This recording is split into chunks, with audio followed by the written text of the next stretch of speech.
sa amin, sa nagdaan 35 years. 35 years, so 36 na ako ngayon.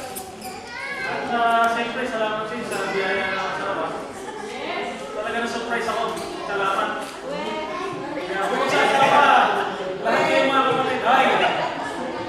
Hindi, talaga, nagpapasalamat ako. Natutuwa ako makikita ko kayo lahat sa aming chapter household, sa aming chapter leader. Kuya amin, nakita ko mga rin eh. Pero tahimik siya, hindi ka napagkit sa amin. Wala sa sarili yun! Sa unit namin, at sa lahat ng members and household leaders sa unit natin. Alam nyo yung umaga ko sa community today, minsan sa mga GT natin.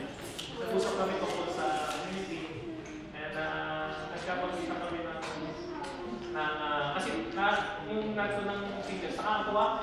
Kung nakapasok kayo kami ng umaga, buhay na buhay sila, napakadami nila.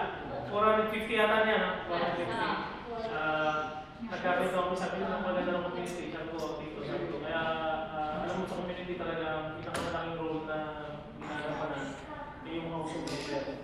So actually, kayo yung frontliners. And natutuwa ako na na-bless ako ng household leaders na napakasisipag at tulong ng pagmamahal. Ano ba? Ano mo, swerte tayo sa household natin sa unit at sa chapter. Talaga ng mga support from chapter. At saka yung unit leaders namin, sila Kuya Mark, at si Pagili, ayan, si Kuba, si Pagili.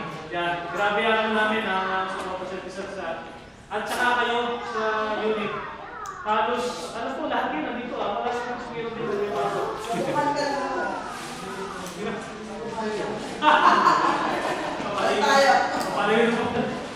Video. Lahat yun nandito actually, no? Nakakatuwa.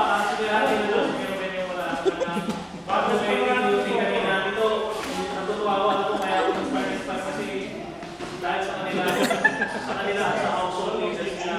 Nakikita ko hindi lang attendance, hindi yung group. Kasi kapag nakikita ko yung mga kids sila sa KFC, it's a great sign na they have that faith in God na pinagkakatiwala nila.